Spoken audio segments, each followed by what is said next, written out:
Welcome, everybody, to episode 69. I can't say it with straight faces. It's episode 69. We're going to be children today. Johnny, how you doing? I'm good. Do you like my new house? I know, with the piano. Are you going to start playing our jazz for us now? Yeah, I'll make a little appearance. Well, we got a special guest. He's a jet setter. He's a passionate person in the community. He's very charismatic and has great dad jokes. Johnny, you excited for this one? Oh yeah, he's got better jokes than us. We love a dad joke, and the one he cracked backstage before this started has still got me laughing. That's R-rated Eric Beatty. It's great.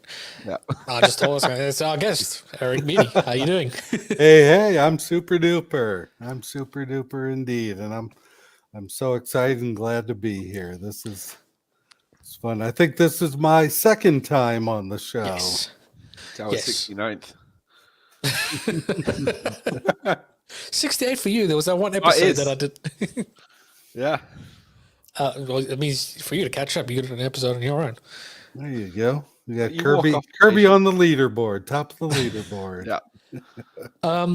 So the reason why I wanted to bring you on, Eric, and Johnny and I, we spoke about this last week, is that we were hanging out in a pub, a lovely little pub at a train station.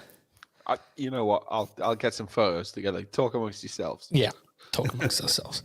And we're just talking about traveling and world and user groups and all that stuff. And, you know, you had never traveled to the UK before. And Nope. There you are in the UK hanging out with us on this side of on the pond. So I thought it would be a great opportunity to just chat about traveling, chat about user groups and that stuff. But I think the first point to start off is, for those that don't know who you are, tell us who you are and kind of how you got connected with the SolidWorks community. Alrighty. Well, again, for those one or two folks that don't know me, I'm Eric Beatty, and I'm a longtime SolidWorks user. I've been using it since way before dirt was young. I saw it demoed in January of '96, and a couple months later, I was teaching it at my community college, and I was also starting a user group, which only about 10 years ago did I find out was actually the very first SolidWorks user group worldwide. So Madness. so I guess I'm patient zero. I'm the person to either to praise or to blame for this. It depends. If the event goes successful, but you know all the hairs we've got to pull out to organize everything. Exactly. So yeah. So just I'm just basically a guy that learned how to draw pictures of machines on a TV screen over 30 years ago, and I've been milking that one skill. I mean, ever since. You've done very good. I mean, I think the term you're looking for is SolidWorks legend. No. Yes, the one and only. No. I'm just Eric. You know, there are so many incredible people in the community. You two fellas among them that I'm just lucky to be able to get to hang out with you cats. And as you discovered this past week, I'll go just about any length to hang out with my fellow SolidWorks champions and user group leaders and community members, because it's something that means the world to me. I mean, you got to explore a city and a country that you had never been to before as well by coming here to our regional event.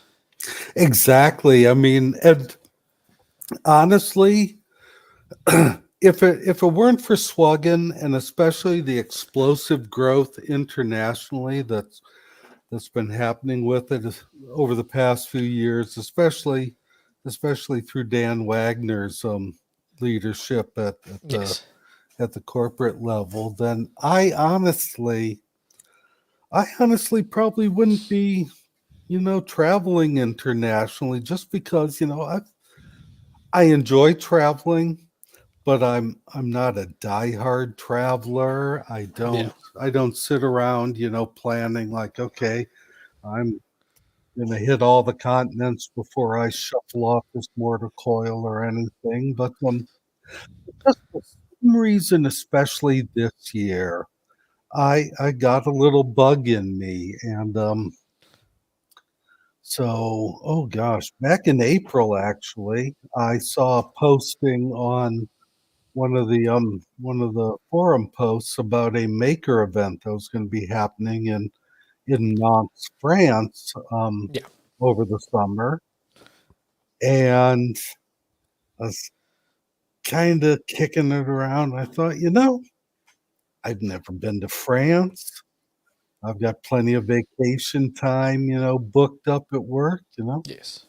So I looked into flights and everything, and I was able to do a 10-day trip to France. So I bookended the maker event, and it was a SolidWorks sponsored maker event there, and so I did 10 days in France and only had to take 4 vacation days from work because it was over the US 4th of July holiday. So I got 2 Nice. paid holidays. I had like it was over 2 weekends. And so it was just like 3-4 days of actual work vacation time. That so You played it real smart. and I had the most phenomenal time. And again, it was my first time ever in France. And similarly, shortly after I got back from that, I saw, Kirby, that you'd announced this UK regional event. Yes. And I was thinking the same thing. I thought, I've never been to the UK. I'm a major history nerd, so I mean, what better country to come to, than England for such a deep, rich history. And you're quite the history nerd as well. Oh, indeed, indeed. So I was like, I remember I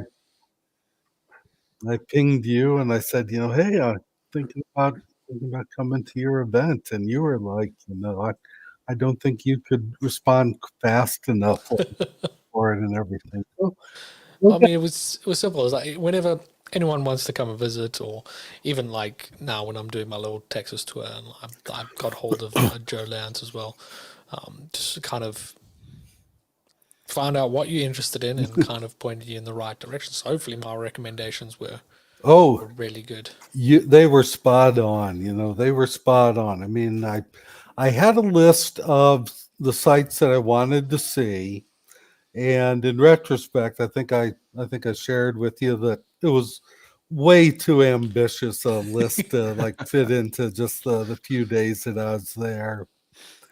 But the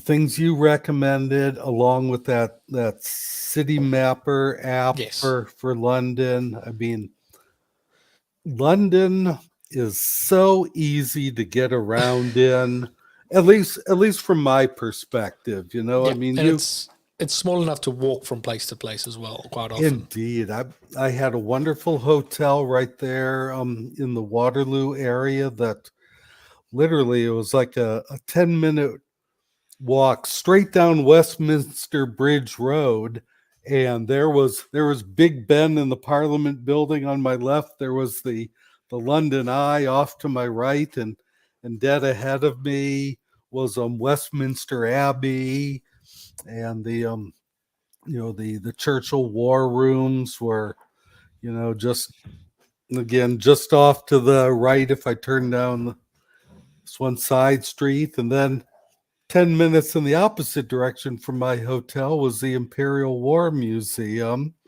and 6 floors of, incredible British history right there. And so again, I was, as they say, I was in hog heaven, I just, I loved it. And, I got to, go to a traditional pub with you and Jonny. You know what? I couldn't have picked a better pub or thought of a better really good. because the pub that was next to it was more new, like a lot of glass, not of that dark, woody Yeah. feel. I think that pub You know, was fantastic. I think Johnny, you total. said you got some pictures. Not I a do. single matching chair in it or anything. You know, I mean that's how it should be. You know, Yeah, it should look like. We took a train from where our hotel was. It was one stop, and we just Cambridge Station's a very old historic station, and Let me know if you can see that because I'm working off one Yeah. screen today. I can see that. Yep. Yeah, that's you. Hang on, I'll skip to the pub. Nice gif. There we go. So yeah, just like your traditional English pub. And those That was two a good lights pub. in the background photo were probably the only two lights in the entire In the whole place. I've in got the whole there you place. go. There's a few more, but yeah, that's how Proper pub. that's how a pub should Yeah, look. and you and can, everything. they're to the right behind the bar with windows directly onto the platform, so you can see the trains going around. Yep. It's the old station pub, but like I said, it's a historic little station, and they got that lovely old historic pub. No, it was real fun, you know, especially hanging out with you fellas afterwards. I mean, that's just wow. This is awesome. I mean, there's the two of you. Matthew Hall was over in Belize, you know, visiting Dassault headquarters, and he came over for the evening, and Theodore from Greece flew in and presented. So I mean, It's a good event. it totally was. I am so glad You that know, I took the opportunity. No, to, we to thank do you for this. that, Eric. It means a lot to us for the support. But I'll use a Joe Lance saying, quality over quantity. Yes. Right on.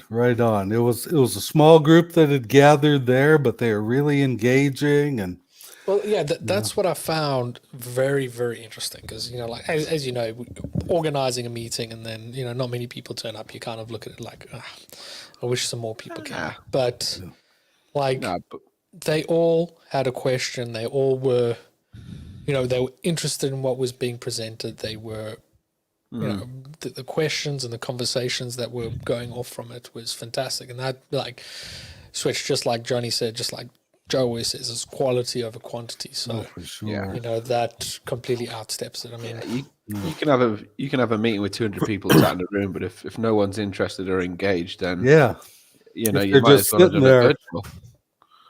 Yeah, if they're just sitting there breathing through their mouth while you're talking, you know, I mean that's But no, we had some really good conversations and really good questions. Yeah. We even had like a separate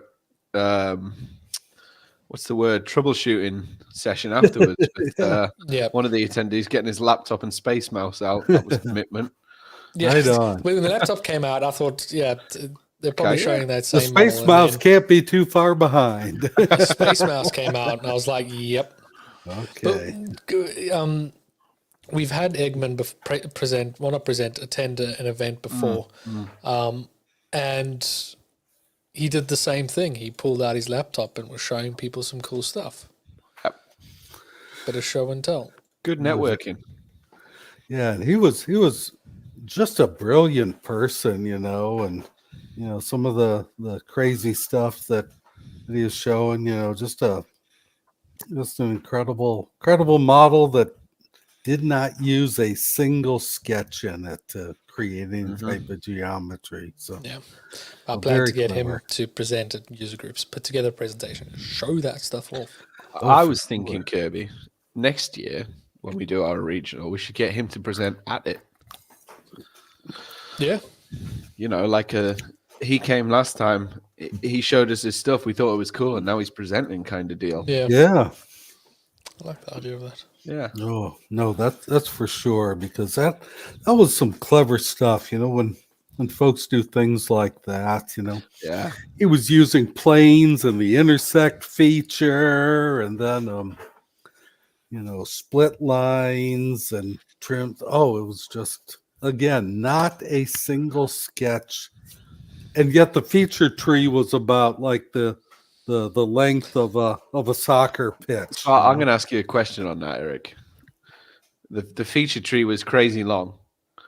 Would it have been shorter if he'd used a sketch? Probably, But less but impressive. again, exactly. Yeah.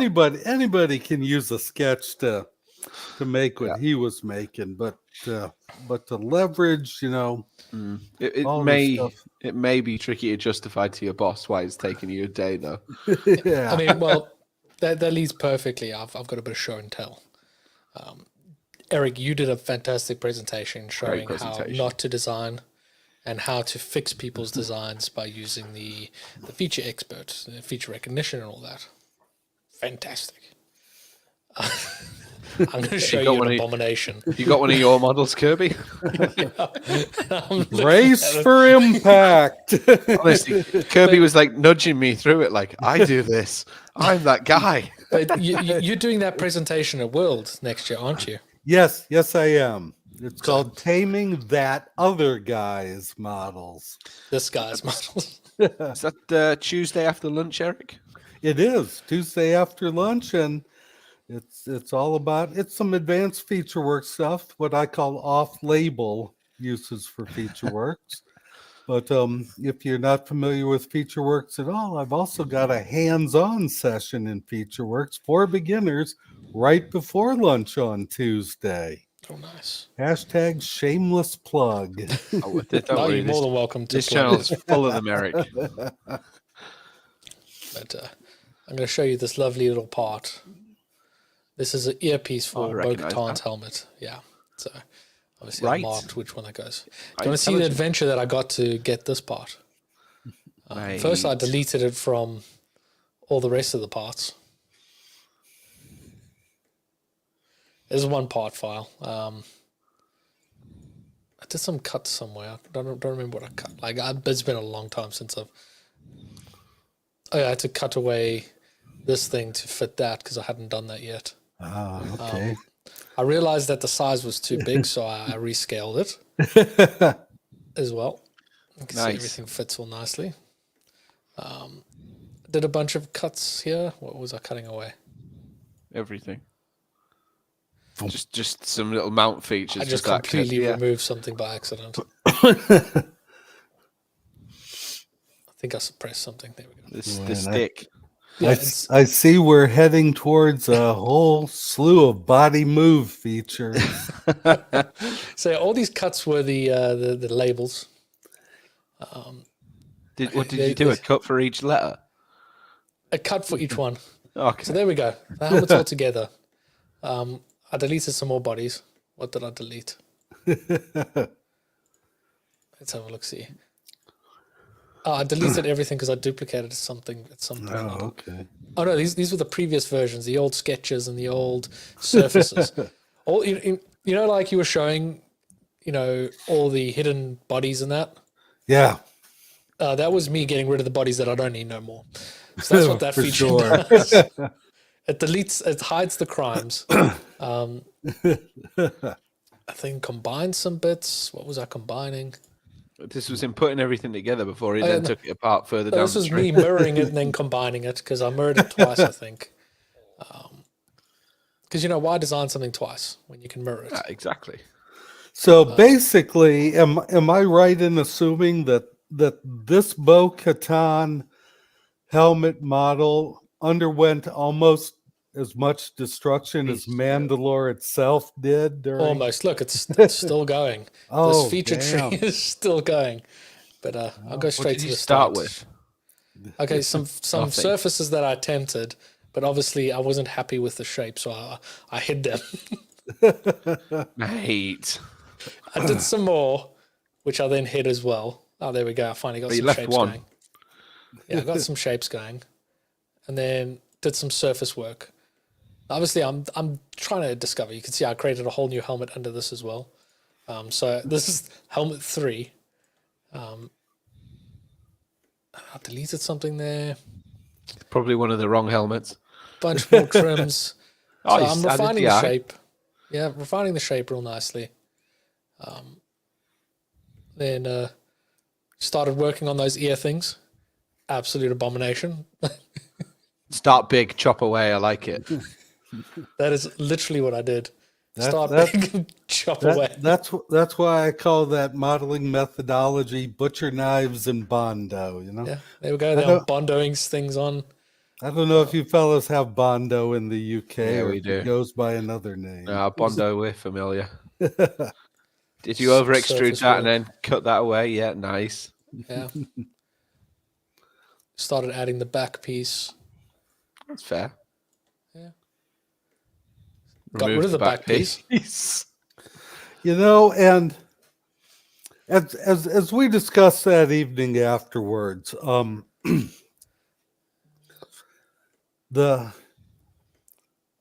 you look at this feature tree from strictly a designing perspective, I mean, it's not that much of an abomination, you might say, yes. because again, you're trying to figure it out. And similarly, that part that I was showing off as part of my demo, you know, if you just look at it from the mindset of this is how the design for the final part evolved, you can look at all those features and go, yeah, I can see how it got from point A to point B with detours along the way, you know?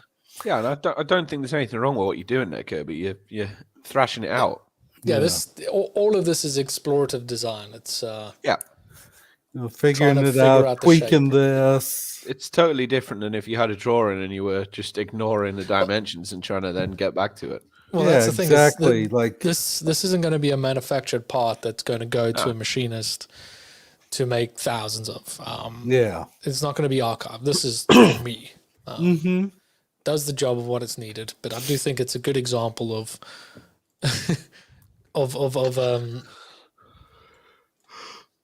you know, that other guy's model, you know, abomination. And again, just to all get to that one part, because obviously what I usually do here is I use the delete body. I was like, okay, I want to save this part out now, so I'll just do this. Shocking. And I think there was a feature that you used somewhere. It was in evaluate. Oh yeah, it's under. I typically go the tools menu. Options. It's actually right there. Performance evaluation, right above the word added. Okay, let's look at this. So 7.6 seconds rebuild time, 360 features. But there's one solid. One solid. Yep. It's just shocking. I've got others that are worse. I've got one that's about 1,000 features. So Kirby, do you delete all the bodies, save one file off, Control Z it, and then save another? Have you used the Save Bodies tool rather than delete? I was just this was before a time when I knew about that. Okay. Okay, cool. Because I was using it the other day and I was like, this is genius. And then I was like, I'm sure Kirby just deletes everything apart from what he wants. Yeah. So lather, rinse, repeat on the save as, save as. But Eric, you know Johnny and I are avid drinkers. I know you're an avid drinker as well, but of the other variety. Cheers. There we go. We got a little segment and you've already spoiled it. It's fine. Damn. Oh, I'm sorry. we're going to play a little game called What Are They Drinking? I've been sipping away the whole time, Kirby, so maybe I've spoiled it too. Okay. King.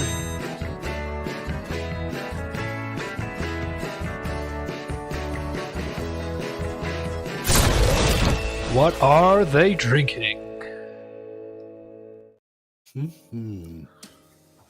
Johnny, this is the point where you start playing jazz, you know, playing your piano in the background. Tickling the ivories. I see we got Two Tool Toby in there as well. Welcome. Thank you for joining it. Let's go. What are you guys drinking at home? Eric, what are you drinking? I think you've already given it away. Yep, my tried and true. I'm a Breakfast of diehard champions. Coca-Cola man. Yep. You know, if it's not Coca-Cola, then it's cold water. Cold water. Thanks for the compliment, Toby. Yeah, it's you know, you gotta pay the bills. Yeah. His new album will be dropping any day now. You know? I've made it big on the charts. Toby called it. It's American coffee. Good old can of Coca-Cola. American coffee, right on there. Yes. Right on. Johnny, you drinking a can of something? I am. And I'm going to guess it's Stella. Well, you're no fun. I was going to quiz it. I was going to say, well, it's Belgian. It's a lager. It's not Belgian. It's made in no. That's not. That's Foster's. Oh, it's Belgian. It's not Australian Foster's. It's a 50% recycled aluminium can or aluminum for our American friends. Oh, Aluminum. thanks. No worries. And it's 4.6. Nearly lost Eric there for a minute. Yeah, I know. I'm good at the translations with the global job now. Yeah, he wouldn't I've know what got you're talking about. I've got my freedoms down. Right on. And it tastes best at what, like about 45 freedom degrees? Hang on, I'll do a translation first before I commit to a. Well, Johnny, you want to take a guess of what I'm drinking? That might be a touch hot, Eric. Ah, Maybe more like 40. I like a cold can. right on. Kirby for our 69th anniversary. I'm going to take a guess that it's mixed with Coke, full fat, served over ice. Hang on, let me ask you a question. Do you have to use a jigger to make it? No, you don't need a jigger. Okay. I mean, you could use a jigger, but I'm not using one. No, not for that. So I'm going to go with Jack Daniels and Coke. No. Damn. Still me. Okay. Color me shocked. I'm gonna. The mixer that I'm using at the moment is a Sprite. Sprite. Oh. Okay. So not Coca-Cola. So is it But a whiskey Coca-Cola product. No, yes. But no, I'm enjoying some Captain Morgan Tiki rum, based? Oh, the tiki's good. which is a mango and pineapple flavored rum, Oh, wow. which is a lovely little summer drink. The reason why I'm drinking is because I don't have Jack Daniels and I need to get this ready. This finished. I need to make space.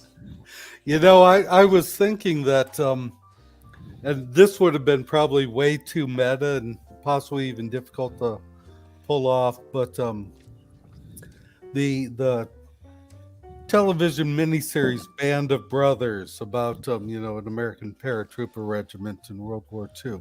Right. One of the characters, Lewis Nixon was his name, and he was played by the actor Ron Livingston. And again, every character in the series was an actual member of the parachute regiment and everything. But Lewis Nixon was especially enamored. I mean, he was a heavy, hard drinking fella and everything, but he is especially enamored of a brand of whiskey called VAT 69. I've heard of it. And so, for just that briefest millisecond, I was thinking, I wonder if for episode 69, maybe Kirby laid his hands on some VAT 69. But I've just had a quick Google of that whiskey. That looks like an interesting bottle. So I'll read the description. VAT 69 is a famous old brand of blended whiskey chosen by Sir Ernest Shackleton to accompany him on his transantarctic expedition of 1914 for medical and celebratory purposes. wow, Shackleton. Yeah. And it's the favorite whiskey of Captain Lewis Nixon of the 506 parachute. Eric, you're like a historian to me.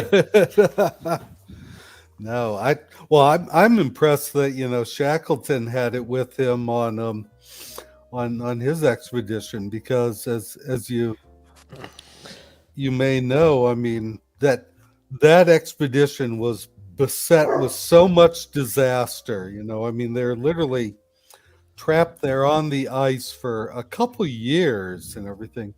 But Shackleton, through his leadership and probably liberal application of VAT 69, did not lose a single man over the course of those several years that they were trapped on the ice. And that included, having their ship crushed by an ice pack and sinking, and then having to drag sledges, huge sleds, with the ship's jolly boat, it was called.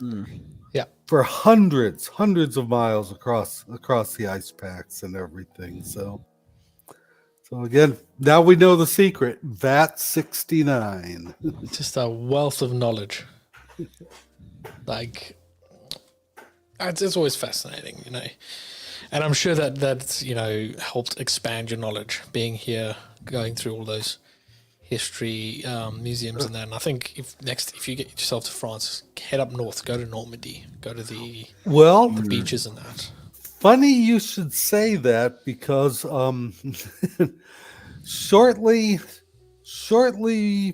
after my trip to France back in the summer, I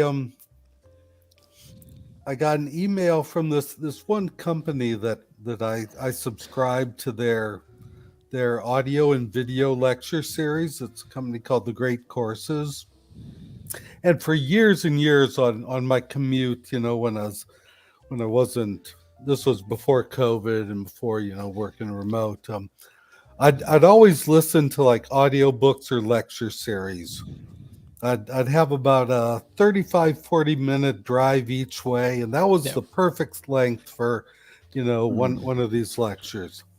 Well, this company, The Great Courses, they've teamed up with a tour company, and next summer, for the 80th anniversary of the Normandy D-Day landings, they are offering a 7-day, cruise along the River Seine. So you'll fly into Paris and board the cruise ship. It's a river cruise ship, and it's going to leave, I think like 3-4 days before the actual D-Day anniversary. And it's going to make a beeline, just power down the length of the Seine all the way out to Normandy that night.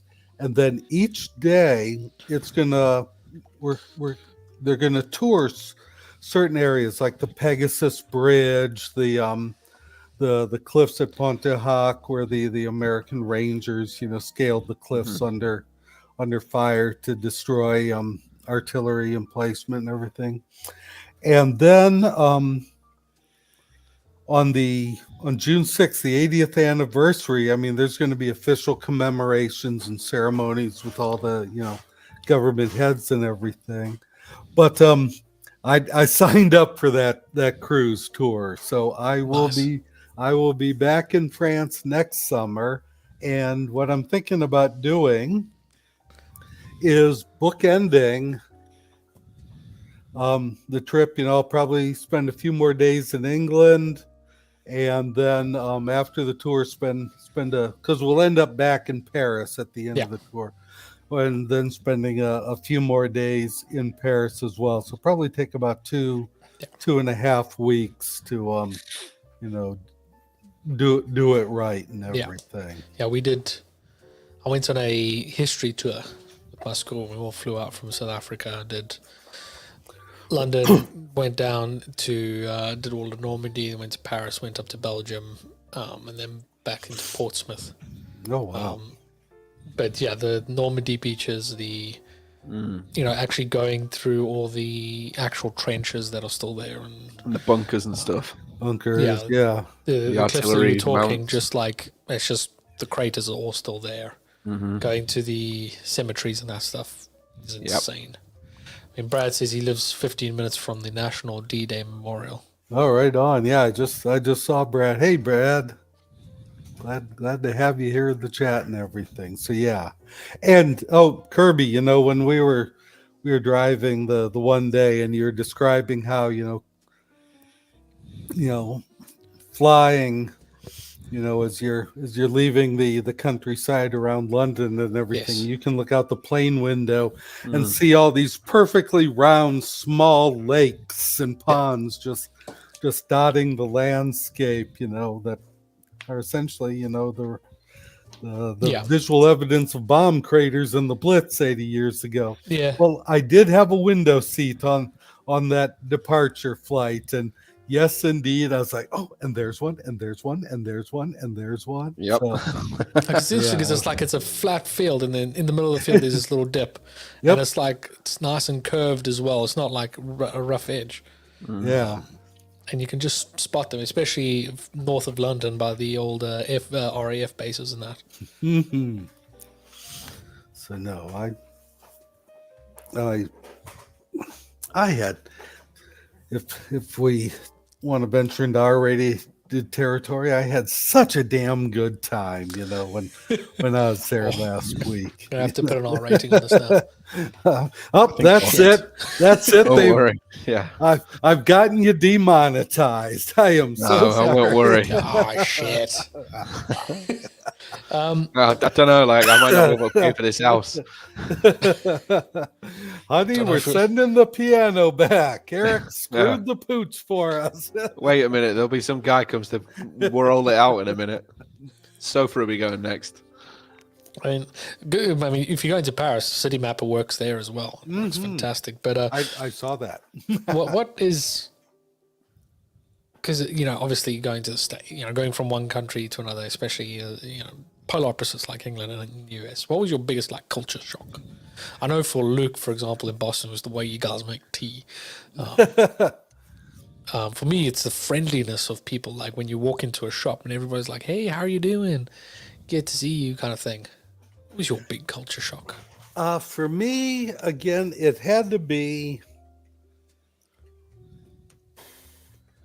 It had to be being a passenger in a vehicle and yet sitting where the driver from my worldview would be sitting, I'd only experienced, that once before when I was in Australia about 30 years ago. And I think I was sharing it with you that at that time, I'd just gotten off like an 18-hour flight from Los Angeles. And before that, I'd had like a 6-hour flight from Detroit to Los Angeles. So I was totally jet lagged. And I got into this taxi to take it to the youth hostel where I was going to be staying.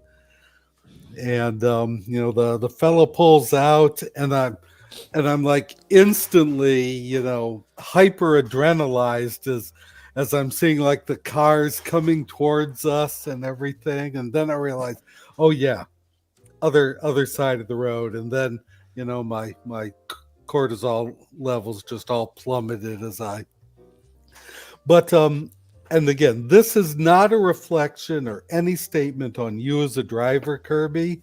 But again, it was just, being a passenger in that driver's side seat, as I said.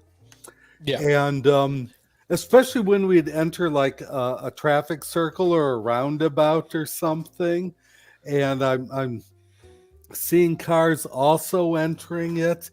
And the logical part of my brain says, well, Kirby knows how to drive here and everything.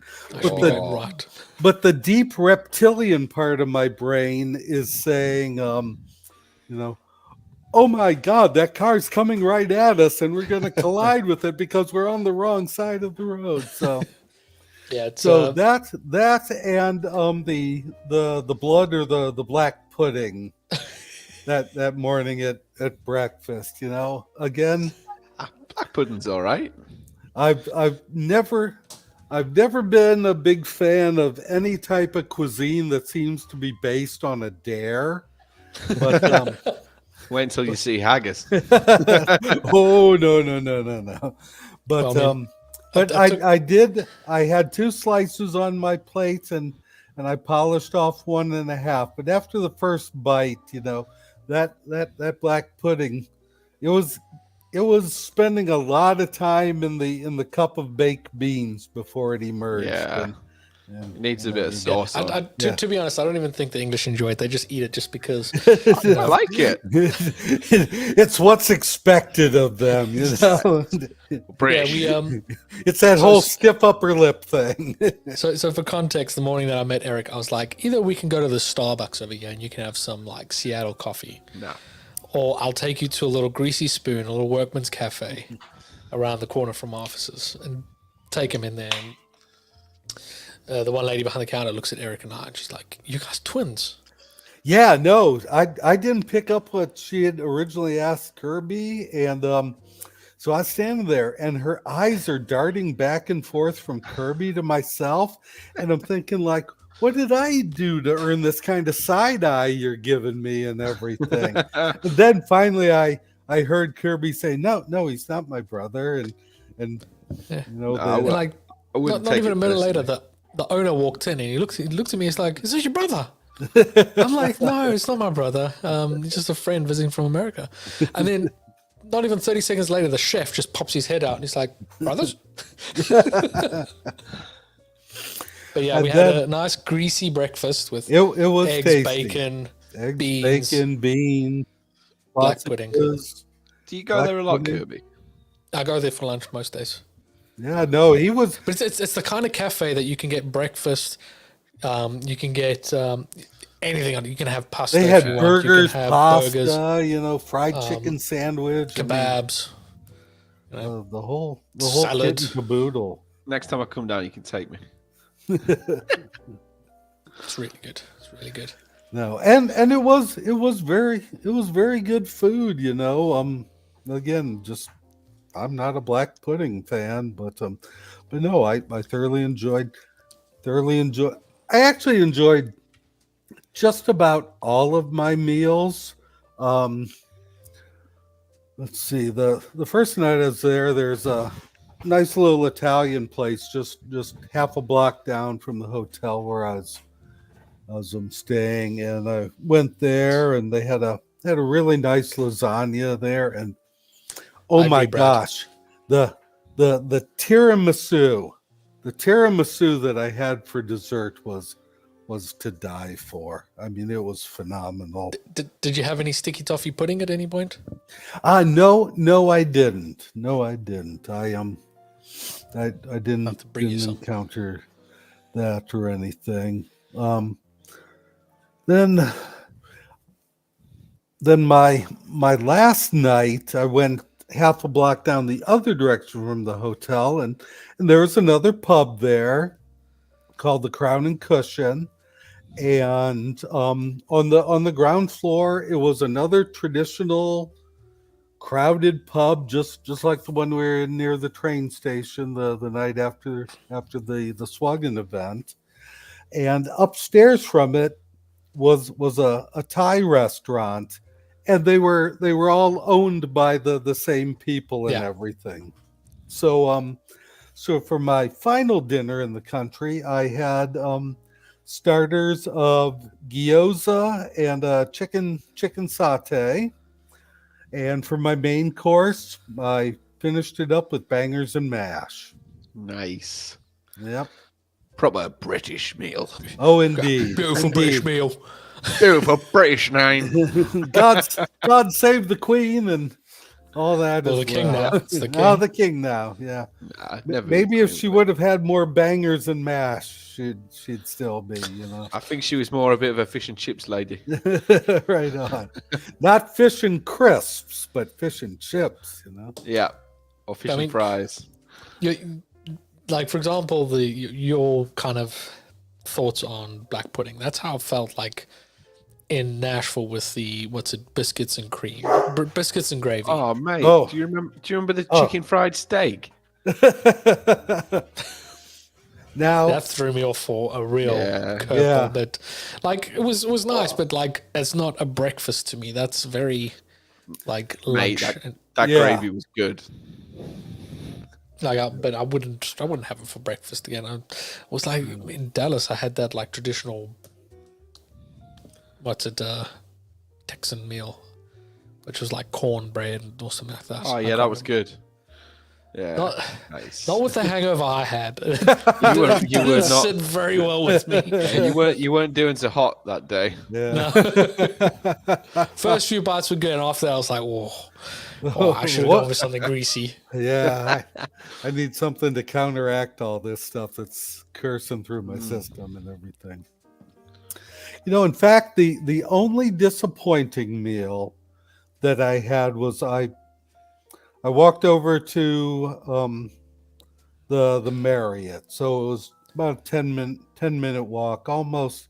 I didn't have to cross Westminster Bridge or cross the Thames River. It was still on my side on the south bank, and I got a ribeye steak there, and some potatoes with it, some roasted potatoes and green beans, and the green beans had way too much garlic in them, and the ribeye had no flavor at all to Yep. it. Really?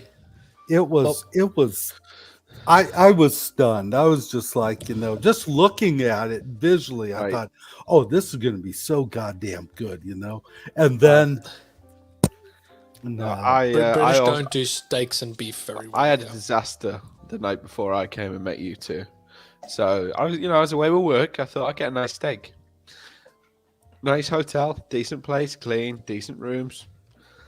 Went into the restaurant. I'll have a sirloin steak. £40. I thought, oh, here we go. This is gonna be, yeah, decent, thick piece of meat. It came and it was honestly 5 millimeters thick, and it was tiny. I was like, this is not on. So it was nice, but it was tiny. yeah. I could only speculate that it was what we both had were probably, plopped out of, World War I surplus tins of bully beef, and then they just, Yeah. put the That char has been an marks on improvement. it. yeah. Yeah, it's the one thing that the UK doesn't do very well is like steaks and that. You got to go to a nice steak restaurant and pay tons of money for good steak, Yeah. and even then, the pieces that you get are tiny. Yeah, I this tell you one- where it is good. That Rio Steakhouse, Kirby. You been there yet? No, I go to Miller and Carter. No, this Rio. I'm gonna take you to Rio next time you're up here. It's unreal. That it sounds. I think we were talking about that. It sounds like what we have here in the States. It's like a Fogo de Chao, where they walk around with the swords Yeah, full of meats. Exactly. Yeah, no, that's always damn Or good. espetadas, Whatever your equivalent is, Kirby, but it's Spanish. It's hellishly good. Well, I think it's like Brazilian, really, but No, it's actually Portuguese, whatever. which is same thing. I speak Portuguese. Yeah, no, that was my one disappointing. And then one night I went to see the new Captain Marvel's movie over in Leicester Square. So All right. So I took the tube from Lambeth North Station, which again was literally across the street from that Italian restaurant that I ate at the first night. 3 stops down to Piccadilly Circus. no, I got off at Trafalgar Square, and Nelson's then it Column. was just a few minutes walk from there, walk past the National Gallery, the National Portrait Gallery, and everything, and saw it at the View Cinema at Leicester Square, and then afterwards it was there was a Burger King right there, so I just went and got a couple burgers and some fries at the Burger King. You know what, Eric? That Burger King is the place that I had my first ever Burger King. Oh, really? That Wow. exact spot. And I tasted it and I was like, McDonald's is better. Yeah. I do prefer a McDonald's to a Burger King. Well, Hate to tell again, I like them both equally depending on the type of mood I'm in. And again, we have to remember that your experiences are being filtered through the British meat system and everything. Yeah. No, I must admit, like the South African like food culture is big piece of meat and some starch on the side. That's what you have for dinner all the time. And it's a bit weird apparently here in the UK. You gotta have variety, as they call it. So when we came in, you'd buy the expensive steaks at Tesco's and that stuff, and they sizzle up into these tiny little things and really not good. And you buy mince to make your spag bowl, your spaghetti bolognese, and then you've got to add so much sauce and spices to actually make it tasty. Now, you just used an interesting word. You said you buy mince. Yes. Is that ground meat?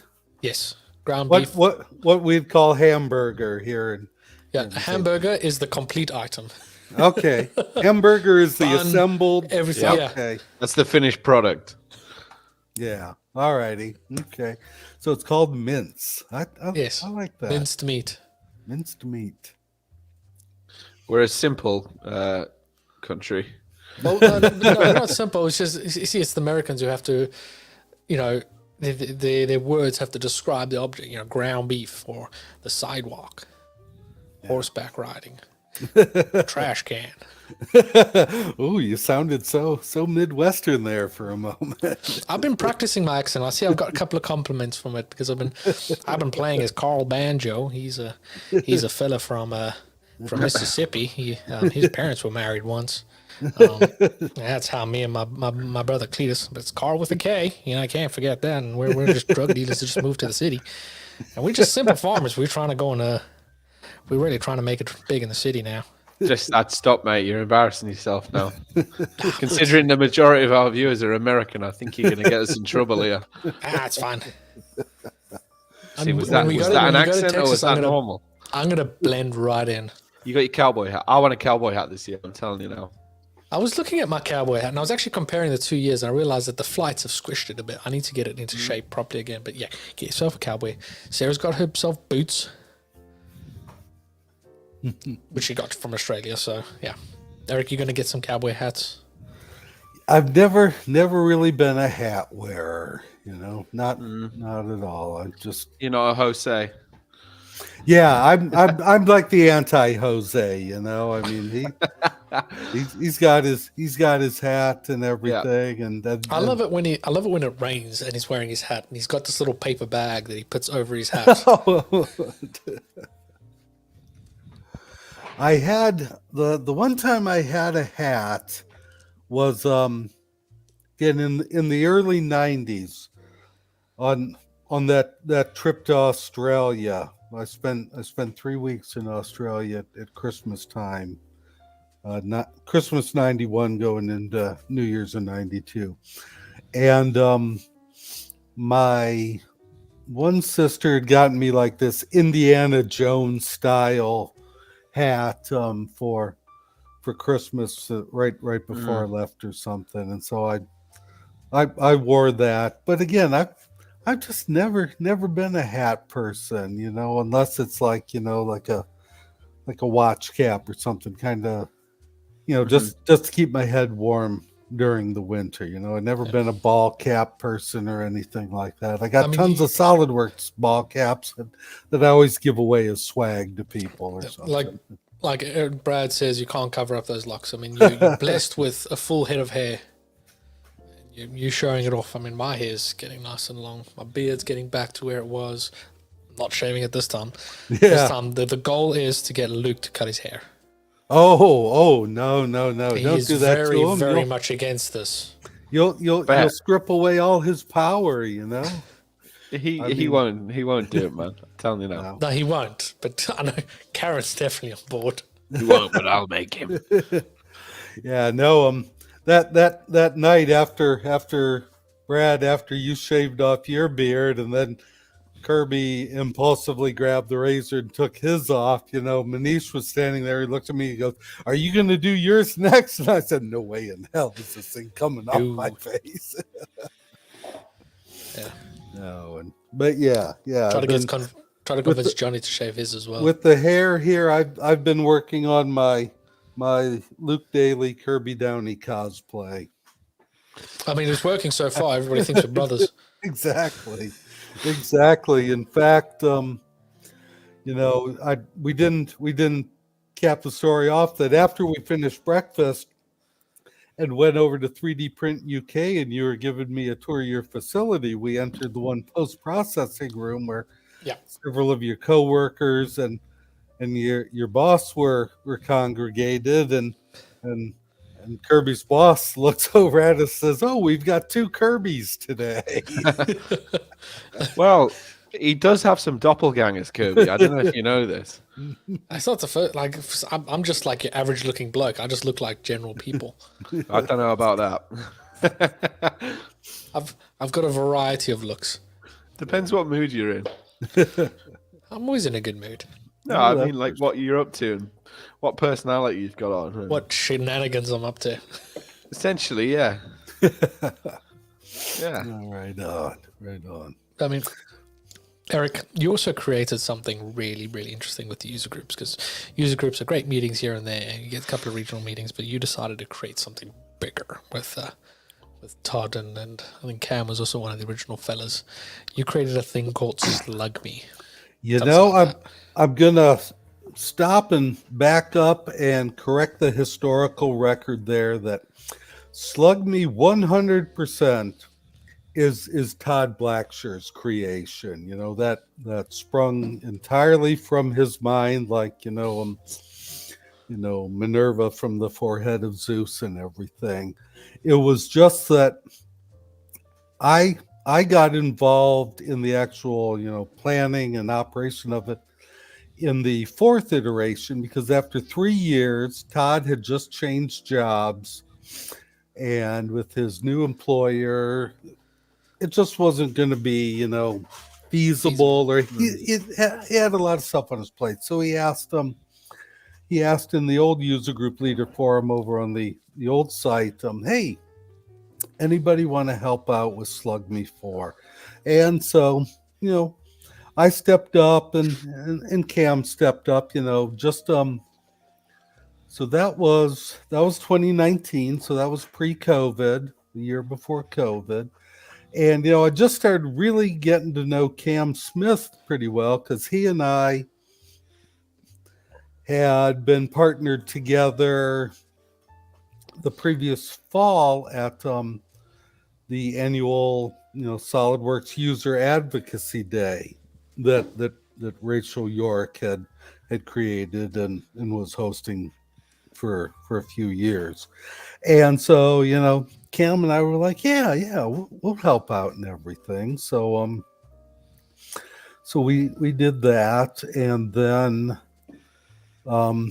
Cam and I took the lead on it again for Slug Me 5 in 2020. We're full blown in COVID, and that was the first one that was entirely virtual. I mean, where folks didn't get together in user groups and everything. And because that one ran so long, like over 4 hours, because the original Slug Me's, the first three were like about an hour presentation, and then at your local group you'd meet maybe have a local presentation from a presenter or a VAR employee or something.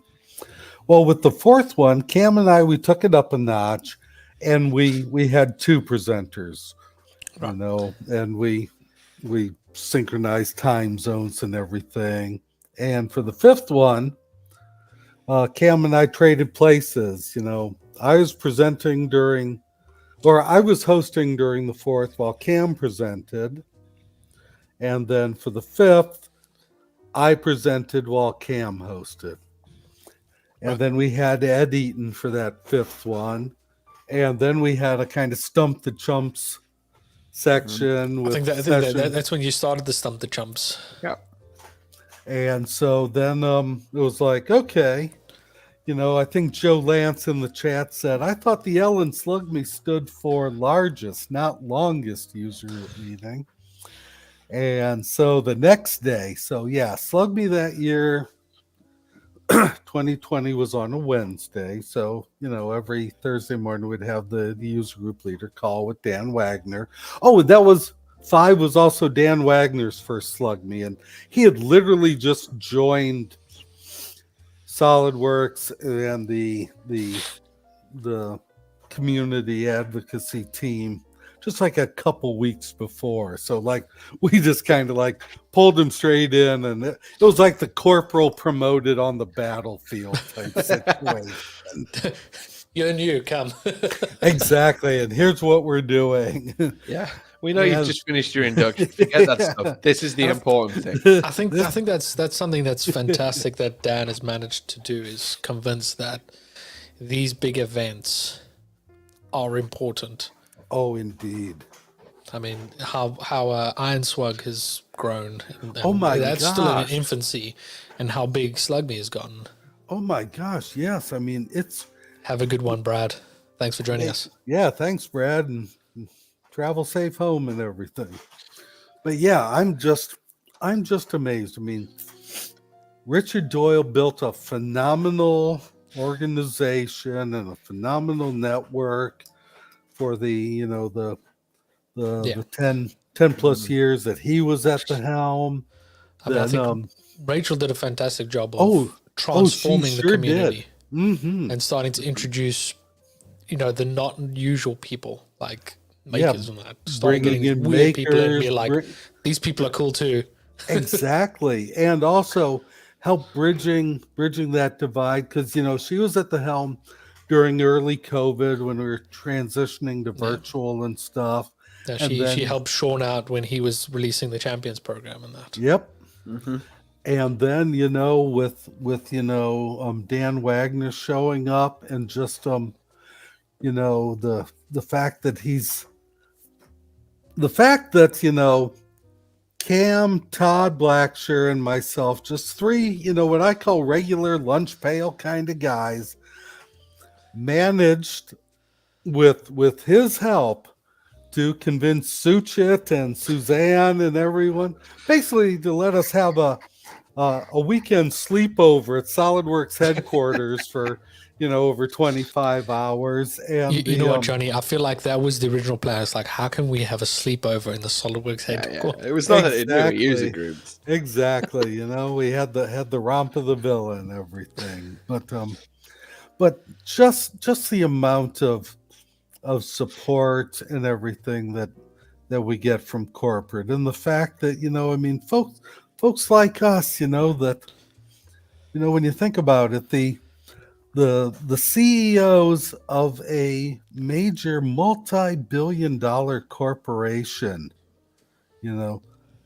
we know them and they know us on first name basis, that we can hang out and joke with them and everything, and let them shave a beard off, or it's just like mind blowing. I always thought GP was fantastic. He was great. He was a good people person, a fun person, but he did have a air of him of corporate security.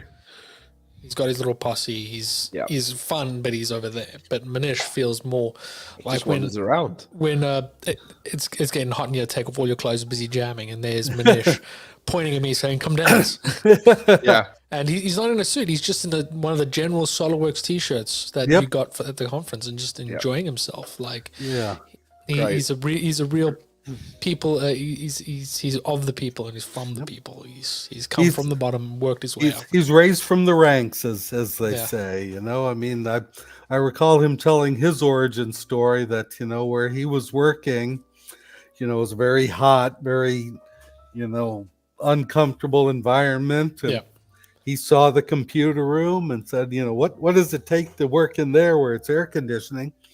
And he pursued it and everything. And he started off at SolidWorks as just another programmer. And again, here he is, the top man. I'll never forget the most awkward GP moment. Do you remember the virtual CAD monkey, Kirby? Oh God. That was cringeworthy, It was hilarious though. In that moment, it was great. But he just sat there. But did you put in the chat? I think I have to go to a meeting now. Bye. Yeah. I think he was expecting someone to introduce him and him to have a speech and that, but it was more of just a casual hangout. Yeah. Then when everyone turned into like 12-year-olds in the chat, and Beavis and Butthead floating around. Yeah. So it was just cringeworthy indeed. But what's the plans for the next Slug Meet, Eric? Well, what's in the works? We haven't really started, formally talking about it or anything. Even during the day of, and I mean, and Kirby, you were there at the time, but there's always ideas flying around and everything. And, that morning, as we're heading over to the building and everything from the hotel, I rode over in Jason Poole's truck with him, and he was like, okay, next year we got to do this, we got to do that, we got like, how about like some type of like electric drive 3-wheeler or something, and all this and all that. It was Yeah. just like, so yeah, everybody's, but probably in another few weeks we'll start bandying ideas about, and when Yeah. we're old and in Dallas, we'll start gelling them up a little bit more. But it's typically about March when we really start coalescing and say, Yes. okay, let's get the gang together and everything. Joe Lance is ready to get people doing the wave soon, so All right, on, he's right hanging on. out there. And Joe, I looked at our regional event. I looked in every single bathroom, and I could not find you. And there was a lot of bathrooms in that place. yeah, there sure was. There sure was. We were all like, okay, why don't we each like take a floor just to fully make sure. Even that, in the pub, we were just kind of like, "Is that Joe?" exactly. Every train turned up, we're like, "Is Joe coming up?" Hey, that guy's pretty. Who's that tall guy in the hoodie? It's nope. No, that's It's not just me. Joe. Yeah. Oh my gosh. I think that's I'll definitely be. All back I'm in saying- England again. I want to be involved next year. I got some making to do, and I got some making to catch up on. Right on. But that's what I love about these maker events. What I love about going to World every year, doing these kind of things, is that you walk away with this Passion. passion, this hype, this This I wanna make things. reinvigoration, you come out of there, you're feeling like there's nothing I can't do. I can take on the world. I can Jesmonite every tree that I see. Matt was ready to paint Exactly. all of his neighborhood trees black just so he can dry brush them again. Be that crazy guy in his street. Yeah, he was humming something. I think he thought he was Mick Jagger because I kept hearing him humming. I see a brown tree and I want it painted black. And it was. But eventually we got the sedative, the syringe in him, and he was fine once. Yeah, and then he ordered down. stupid expensive whiskey. Oh man, that was something right there. But But, no, I'm definitely looking forward to hanging out at World again and hanging out with everybody. oh gosh, yeah, Get that? It's like a World is a recharge for everybody. It it is. recharges everybody's yeah. passion batteries. Yeah, John don't know if I Matrician call it calls that, it his annual therapy session because he's able to get together and de-stress and get reinvigorated and recharged, as you said, and it really is. And again, I guess that's why, especially this year, like I said, I've gotten this travel bug, to attend events and everything because, I've realized that, once a year at World is just not enough to be around everyone. I think it took COVID to show that we need to be hanging out more. Exactly. That's for darn sure. So yeah. Oh, and let's see. And speaking of travel, I didn't mention back in September, I flew to Chicago overnight for about a day and a half and attended Denny Ball's 25th anniversary meeting for the Chicago user group there. Had to welcome his group to the 25-year club and everything. Denny did some cool stuff. Oh, for sure. So, and now I'm thinking about next month going to that big West Michigan event. Apparently, that's really good. Yeah, no, I really want to experience that. So I think I'm like starting a mini world. Totally. A half a dozen or a dozen sessions or something and 200 people. Oh my gosh, it's just like, again, wow. Yeah. It should be like I'd love to go to that, but it's trying to convince my boss. Johnny, you could probably convince your boss to go. Probably. There you go. You got any affiliates in Michigan? Tulsa's that's a little. We'll have some customers, I'm sure, but there you go. I don't think we got. We'll have a sales rep. I can try. There you go. I mean, people got to Just be It's blowing training. things up and over pressurizing things in Michigan. Oh, Yeah. around the world. Right on. Right on. Right around the world. Yes. I think this is a fantastic spot to wrap this all up. Righto. I It's really been- enjoyed tonight. It's been No, good. very I've- much so. I love hanging out with you cats and Yeah. chatting and I everything. mean, Johnny and I are in full swing of figuring out what we're going to do at World this year. Yeah, we're gonna be busy. Yeah, we're doing the maker stuff. We're doing podcast. Johnny's Yeah. doing his presentation.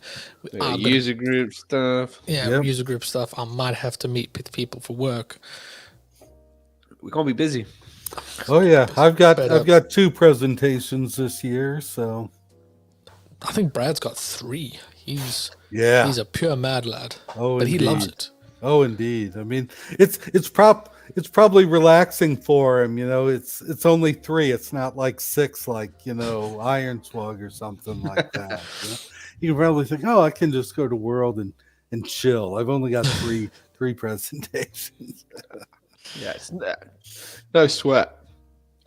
Oh, we got No Eric. way. I really appreciate pleasure. you hanging out with us. Oh, I appreciate the invite. You always light up a room. You always make people laugh, and it's fantastic. The OG user group leader. If you want to go check out Eric's social medias, is @_a _Beatty. It's Beatty. It's Beatty. Beatty. I always. It's I that E. I get beaties, yeah, because you strip the T and the second T and the Y off, you've got beat. So I get Beatty a lot, but yeah, it's Beatty. We're very literal on this channel. We spell things out. as we see it. Yeah. You follow your elementary school teachers by now sound it out. Yep. Well, I mean, with Sound it out. Brad's name, I ended up adding extra letters. At some point, I was calling him Brad Medial. Yeah, it wasn't until the